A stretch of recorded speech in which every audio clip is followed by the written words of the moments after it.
Bakunzi b'Amavuta TV nizere komeze neza cyane kandi mugwe neza cyane ndabaramukije ndagusuje aho uri nitwa Isa Noel Kanijabo. Kimwe mu bikorwa bimaze iminsi bivugwa cyane mu isi ya none ni igikorwa cy'umupira w'amaguru aho rero World Cup cyangwa se World Cup 2026 yaje kuba isoza ejo bundi. Mu gusoza kwayo ni igikombe cyaranzwe n'ibintu byinshi bigiye bitandukanye ariko by'umwihariko uyu munsi uragaruka ku bikorwa bijyanye n'imyemerere byagiye bigaragara muri iki gikombe cy'isi cya 2026. Igikombe cy'isi cyari kidasanzwe tuze kureba n'ibikorwa biri demonic cyangwa se ibikorwa bya kidaimoni byaranze iki gikombe cy'isi.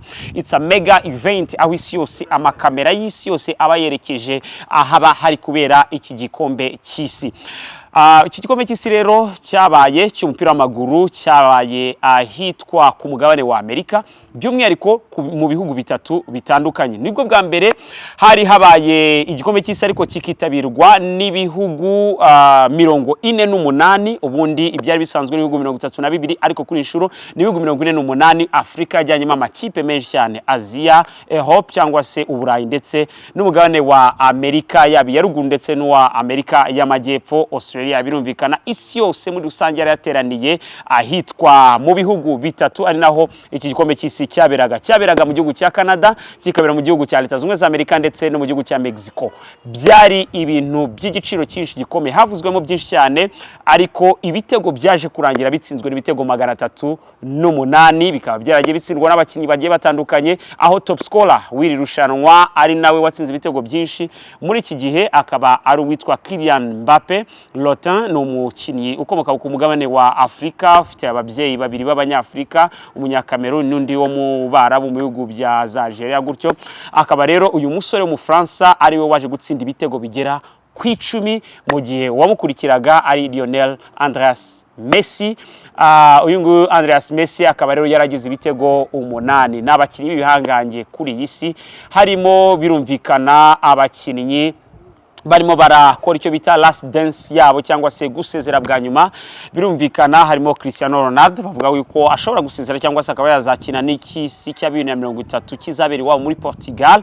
Ariko nanone hakaba Andreas Messi, Lionel Coutinho nawe wamaze gutangaza ko aricyo gikombe cy'isi cye cya nyuma. Ano ya mpamvu ku mukino wa nyuma wabahuje n'ikipe y'igihugu ya Espagne no kuba Argentine ndetse n'igihugu cya Espagne yavugaga ko mu by'ukuri ashaka kugitwara no agasezera. Ibirori byari byarateguwe mu gihugu cyabo cya Argentine Buenos Aires, byari ibirori bikomeye cyane nk'igihugu gikomoka mu bihangange mu isi rusange no kuvuga papa dufite cyangwa suri mu isi muri rusange akomoka hariya muri Argentine. Messi abakinnyi bakomeye nk'aba Maradona, Diego Maradona n'abandi batandukanye ba Gabriel Batistuta, abakinnyi b'umupira w'amaguru bakomeye ba Joan Sebastian Veron barabose bagiye bakomera bakinnye ba Hernan Crespo n'abandi batandukanye ndetse n'ibihangange birumvikana bitwa ba Che Guevara n'abandi batandukanye babaye muri iki gihugu. N'igihugu cy'ibihangange rero bari banateguye ceremony ziri special aho abaturage byaje kurangira bateje akavuyo gatandukanye, abakinnyi barivumbuye, habayemo ibintu byinshi cyane muri iki gikombe cy'isi nyuma yaho ikipe ya Espagne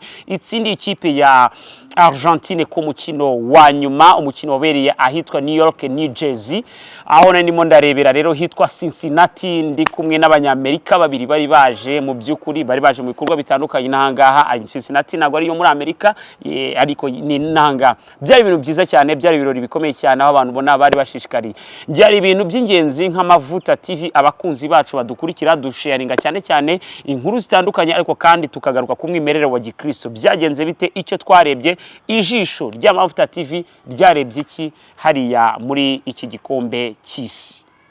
Ikintu cya mbere twavuga twakuyemo nuko ni ceremonies cyangwa si imihango yagiye iba mbere yuko igikombe gitangira. Hari imihango ya kidaimoni niyo twavuga aho bagiye bashushanya ibintu bitandukanye, amapiramide, ijisho rimwe, biriya byose bita all eye ijisho ribonera byose icyarimwe cyangwa se rebera hose. Ni ibirori byagiye byiganzamo yabo urebye abana b'abaramase n'abaseze batanga amaballon wasanga mu by'ukuri amasinye bakora ni ibikorwa byo kuramya Satana. Baririmbye ibyo babaga bambaye abo ba Shakira, ibintu babaga bambaye ni ibintu bisingiza Lucifer, ni ibintu byerekana gusingiza Baphomet, byabigirwamana bikomeye cyane.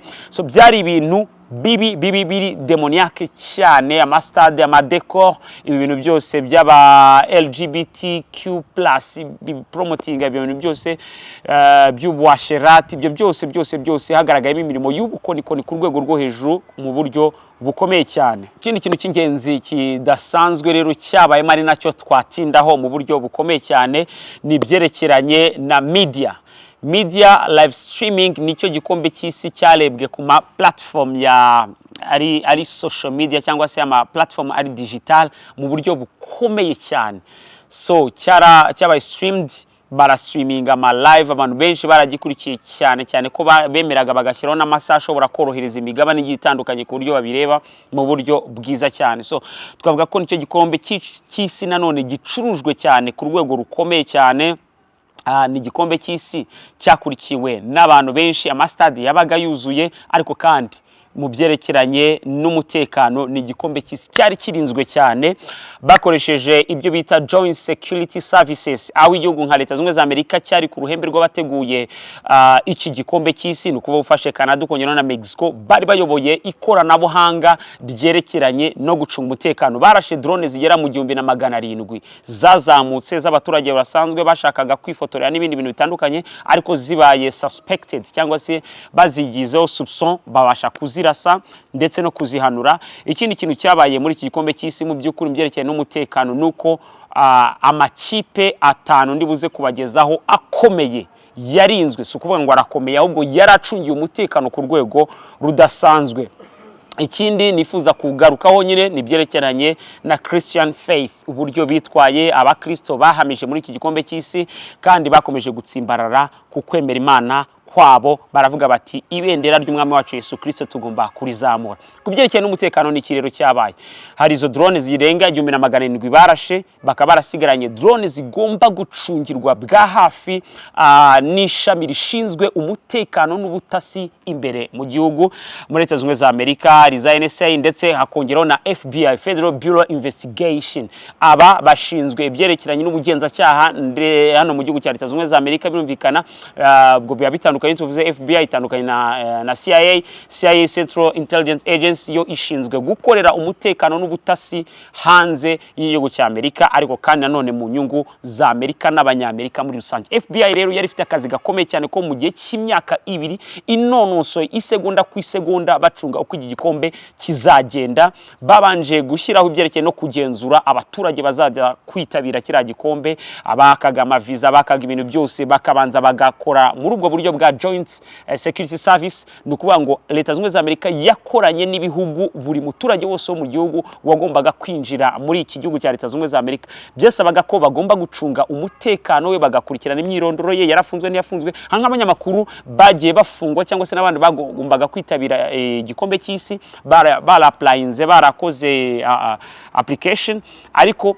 bagasanga mu by'ukuri muri record zabo z'ubuzima budasanzwe bagiye bagirana ibibazo mu gihugu, wafungiwe ibintu runaka, bikaba ngombwa yuko nabo banyamakuru bababaniye, ahubwo bituma bohereza abandi banyamakuru. Ndavuga wenda nk'ama radio stations, ama TV stations mu bihugu bitandukanye no mu Rwanda. Birashoboka ko bakoranye muri ibyo by'inzego z'umutekano, bakavuga ati wenda uyu ni ushobora kuzaza, uyu munyamakuru cyangwa se ibinyamakuru bigatanga urutonde rw'abashobora kuzajya kwitabira igikombe cy'isi.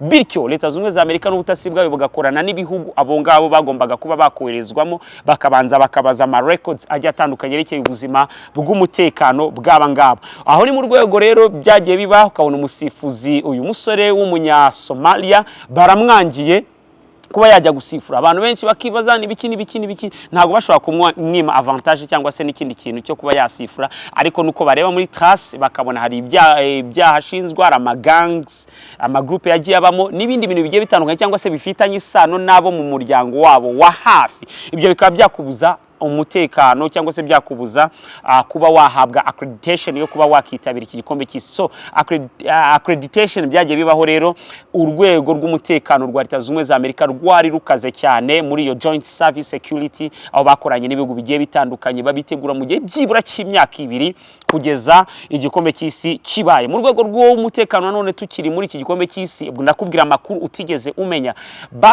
Hari ama CCTV cameras, hari bitero bagiye bahura nabyo by'ama by'ama cyber security by'abantu bashaka kwiba amatike online. Igikombe cy'isi cyacuruje amatike online mu rwego rukomeye cyane, bari muri Leta Zunze za Amerika, of course bagombaga kwitabira icyo gihe. Rero bahuye n'ibitero birenga miliyari y'ibitero, my friend, ibi miliyari y'ibitero biri cyber security crimes bahuye nabyo umunsi ku munsi. Rero Leta Zunze za Amerika bagombaga guhangana nabyo mu rwego rero rwo gutegura iki gikombe. Ikindi rero mu gihe Trump yagombaga kuza muri stade, birumvikana aba snipers bagera muri 16 ku ma etage bagombaga kuba bari aho ngaho. Ingendo ze zateguwe ku rwego isegonda ku isegonda, urugendo ku rugendo, metero kuri metero, babaga bamucungiye umutekano. Kanjira mu bihugu bitanu rero byari bicungiwe umutekano ku rwego rudasanzwe, cyangwa se amakipe y'ibihugu. Ku mwanya wa mbere birumvikana haraza igihugu cya Leta Zunze za Amerika. Ni igihugu cya Leta Zunze za Amerika kiri mu ntambara hirya no hino ku isi, gihora mu ntambara, murabizi.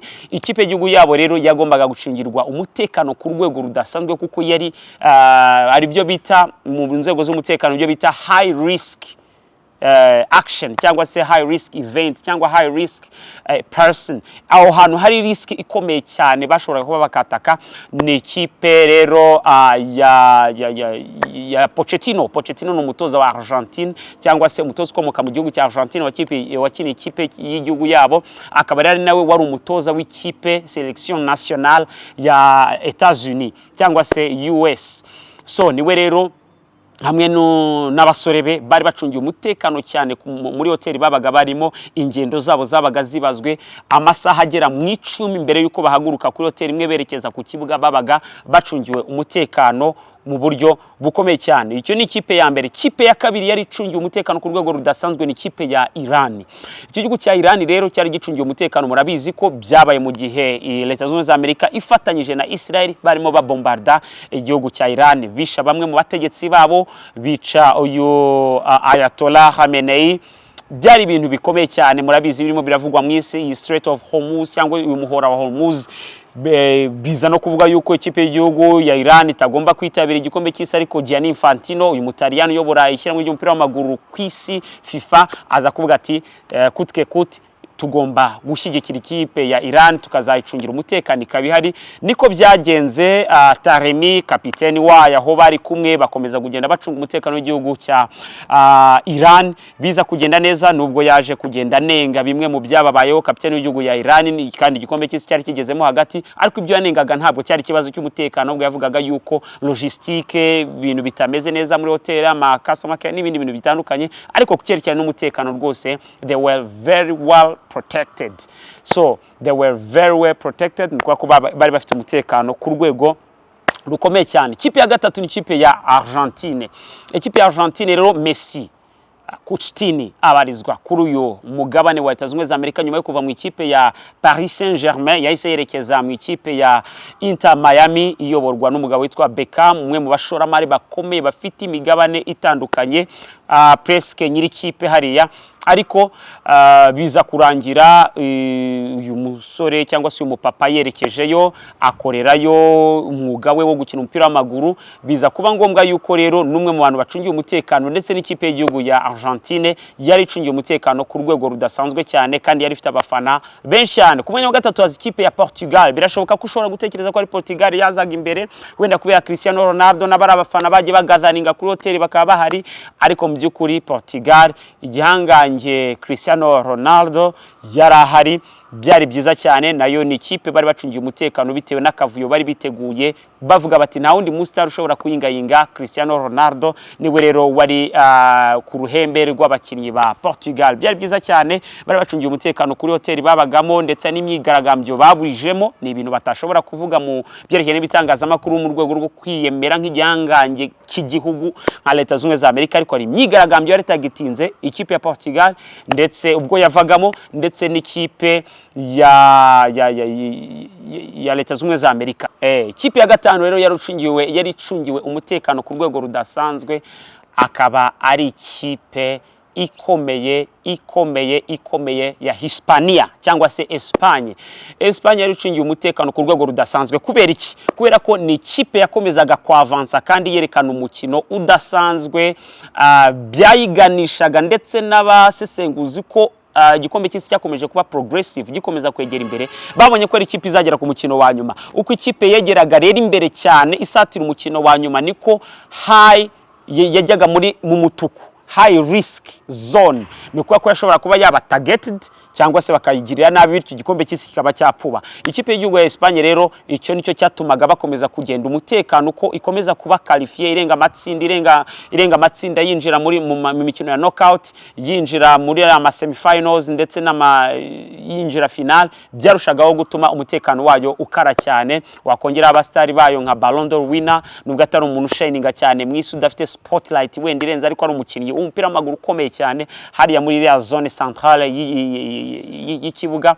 Rodrigo Cascante, umukinnyi ukomeye cyane, umukaseri ukomeye cyane, ufite mu buryo buri moderne, ni hybride, abukinana n'uburyo budasanzwe bundi buri moderne ndetse na bwa bundi buri classique. Aha, ngibyo nguko rero kongeraho ba Lamine Yamal, kongeraho abakinnyi bakina mu makipe atandukanye za Arsenal, ba Merino n'abandi batandukanye bamaze kugera muri za Real Madrid, nk'aba Cucurella avuye muri za Chelsea. Ni ikipe ifite abastari batandukanye, aba ba David Raya nubwo atabanzagamo, ariko ni ikipe nayo ifite inyenyeri zimurika hariya, niko twavuga. Hanyuma rero nizo ekipe ngiye kubabwira umukino rero wari urinzwe kurusha iyindi yose kandi wanagaragaye imyigaragambyo. Nanone barabihisha, abari babiteguye mu mahoteli, abafana, udutsinda n'udutsiko bari barimo bashoboraga kuba bagira nabi iki gikombe cy'isi, bityo bikazana icyasha kuri Leta Zunze za Amerika nk'igihugu cyiyemera cy'igihanganye mu byerekeye n'umutekano. Umukino wahuje ikipe y'igihugu y'Abongereza Three Lions, aho bagombaga gukina n'ikipe ya Argentine. Aho ni umukino wari ukomeye cyane, ikipe yagombaga gutsinda, yagombaga kwiyerekeza ku mukino wa nyuma. Ikipe yatsindwa ikazakina umukino wa gatatu yo kureba ikipe izaba iya gatatu mu gikombe cy'isi. Niko byaje kugenda rero, umukino waje kuba annonce ko ugiye gukinwa. Ikipe y'igihugu ya Argentine iza gucakirana n'ikipe y'igihugu y'Abongereza England. Wari umukino ucunzwe cyane kubera iki? Au point de vue historique, ni umukino wigize guhuza ikipe y'igihugu y'Abongereza mu myaka 30 itambutse, aho ikipe y'Abongereza yaje gucakirana n'ikipe y'igihugu ya Argentine, bityo Diego Armando Maradona wari inyenyeri shininga cyane muri icyo gihe, muri iyo myaka, kuko buriya nubwo bavuga ngo Diego Armando Maradona bakamugereranya na Pele, ariko n'abantu bakinnye presque mu mageneration atandukanye abisikana, imwe iri kubisikana n'indi. So era ya Pele yararangiye, haza kwinjiraho Diego Armando Maradona, ari we rero waje gukomeza za mu makipe nka za Napoli hariya mu gihugu cy'Ubutaliyani, ariko Pele ugasanga ntabwo yigize akina ku mugabane w'i Burayi. So bakiniye mu mageneration atandukanye. Muri icyo gihe rero cya generation ya Maradona, ikipe yabo yaje gukina n'ikipe y'Abongereza, ari cyo bita ngo golden hand cyangwa se hand of God, nuko ngo ukuboko kw'Imana, aho Diego Armando Maradona yaje gutsinda igitego cy'Abongereza, ariko abatsindisha ibyerekeranye no kuboko. Hari amatati yari hagati y'ibihugu byo mu byerekeranye na colonisation, ko Abongereza bajya gukoloniza hirya no hino mu isi. So baje kugenda bigarura bimwe mu birwa babigira ibyabo muri Argentine igashaka kwikukira kwabo nk'uko abarundi babivuga, cyangwa independence des îles y'ibyo birwa, kugira ngo babashe kubyigarurira. Bityo bamwe bakavuga ati ni by'aba Argentin, abandi bakavuga ati ni by'Abongereza. Bakubitiraho yuko Abongereza bari bafite mu ikipe yabo aburuhu rwirabura, ukongeraho yuko Argentine n'abantu bagiye baheza abirabura cyane, ndetse babakora genocide itandukanye mu myaka igiye itandukanye, kugezaho Buenos Aires nk'umujyi ukomeye usanga ubarizwamo abenshi b'uruhu rwera. Ibyo byose yari amatata hagati y'ibihugu bashaka gutatura. Muri icyo gihe byasabye yuko abacunga umutekano isegonda ku isegonda, metero kuri metero, barushaho gucunga umutekano wa makipe yombi. Abafana, amahoteli bagombaga kuraramo, amatike, byose barabigenzura umunsi ku munsi. Numwe mukino rero badeployinze aba agent benshi ba FBI mu mastanda atandukanye, barakurikira, baracunga. Barangije umupira w'amaguru, aho ikipe y'igihugu y'Abongereza nimaze gutsindwa na Argentine, abashinzwe inzego z'umutekano bariruhutse. Byari byiza cyane. Hanyuma rero birangira ari umwe mu mikino warinzwe n'abantu benshi cyane baba agent ba FBI. Byari byiza cyane. Hanyuma rero reka tugenda tugana ku musozo, twerekeze nk'abakristo niki abakristo bakuyemo muri uwo mukino. Ikipe y'igihugu y'Abongereza ikina na n'Ubufaransa, no kuba ku mukino wo kureba ikipe izatwara umwanya wa gatatu kugira ngo babone umudari. Ikipe y'Abongereza yatsinze ibitego 4, ikipe y'Abafaransa ifite ubusa, baza kuyigarukana birangira ari ibitego 6-4. No kuvuga ngo Ubufaransa bwaje kwishyura muri deuxième mi-temps, biza kuba byiza cyane, nubwo Abongereza nabo baje kugera bagatsinda icya 5 cya 6. Byagenze gute cameraman, yibutsa neza? Byabaye 6-4. Okay, igitego cya nyuma cyatsinzwe na Jude Bellingham. Umukino ukina ikipe ya Los Blancos, ni ikipe yahariya muri Espagne. Byari byiza cyane Real Madrid.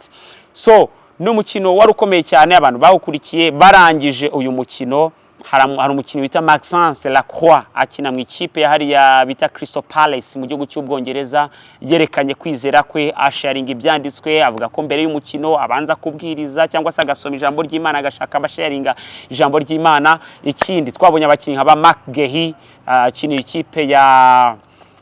ikipe ya Manchester City, byari byiza cyane nawe. Bakora uruziga, basengana n'abakinnyi b'Abafaransa ba Lacroix, bakoze uruziga basaka, byari byiza cyane. Babongereza tubona aho aba opponents babiri, no kuvuga ikipe yahanganaga n'indi, bashobora gufata uruziga bagasenga, bakaragiza Imana, bayishimira ku byabaye ndetse bakayiha icyubahiro mu byiza no mu bibi, nk'uko birivuga ngo duhore dushima.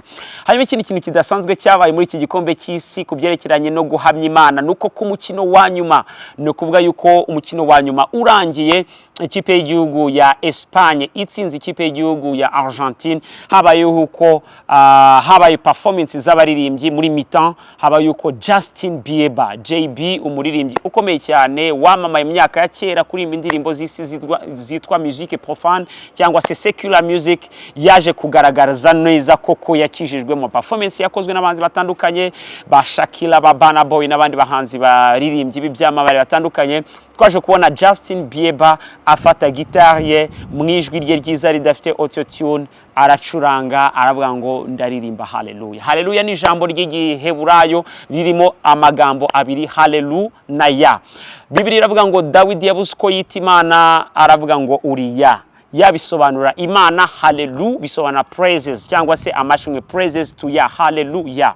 Aravuga ngo Imana ishimwe, yaje gushima Imana ku bwa buri kimwe cyose cyabaye mu buzima bwe, nyuma yo kunyura muri bura buzima bwo gukoreshwa iby'ubutinganyi n'ibindi bigiye bitandukanye, bikamo akaba victime, akajya muri rehabilitation, akaza kuzivamo, agakizwa, agafata Bibiliya, akitabira ibitaramo bitandukanye bya Maverick City, akitabira ibitaramo bitandukanye bya Elevation, n'abandi bakozi Imana, pastor batandukanye bakagenda mu hafi bakamumentoringa. Byaje kurangira Justin Bieber avuze ngo ndakijijwe, ari naho yaje guhamiriza isi yose ku mukino wa nyuma wari ukurikiwe n'amamiliyari y'abantu. Aravuga ngo nta kindi nabwira Imana uretse kuvuga ngo haleluya. Turabona undi mukinnyi witwa Neymar Junior cyangwa se Junior nk'uko mu cyesipanyol babivuga, aza gusenga Imana asoje umukino. Bari bamaze gusezererwamo, ikipe ya Brazil imaze gusezererwa n'ikipe y'igihugu ya Norvège yaba Haaland n'abandi bakinnyi bakina n'aba Odega. Aza gupfukama ashima Imana, aravuga ngo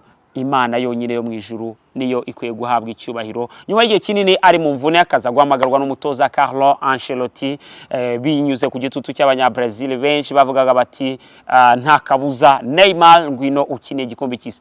Byaje kurangira finalement aje kwitabira igikombe cy'isi, ariko by'umwihariko ku mukino wa nyuma ajya mu minota ya nyuma atsinze igitego cya penalty nziza cyane, arapfukama ashima Imana, ararira, aravuga ngo that's my last dance. Aravuga ati niyo dance yanjye ya nyuma, ndasezeye, ariko Mana ushobora byose, niwo uri hejuru ya byose, niwo wanshoboje ku rwego ngezeho. Abanyabrazil cyangwa se n'aba bakinnyi bazirikana ahantu Imana yagiye bakura. Turabona undi mukinnyi wagerageje kugenda asharinga Bible verses ndetse agasharinga imirongo ya Bibiliya, ibyanditswe umunsi ku munsi.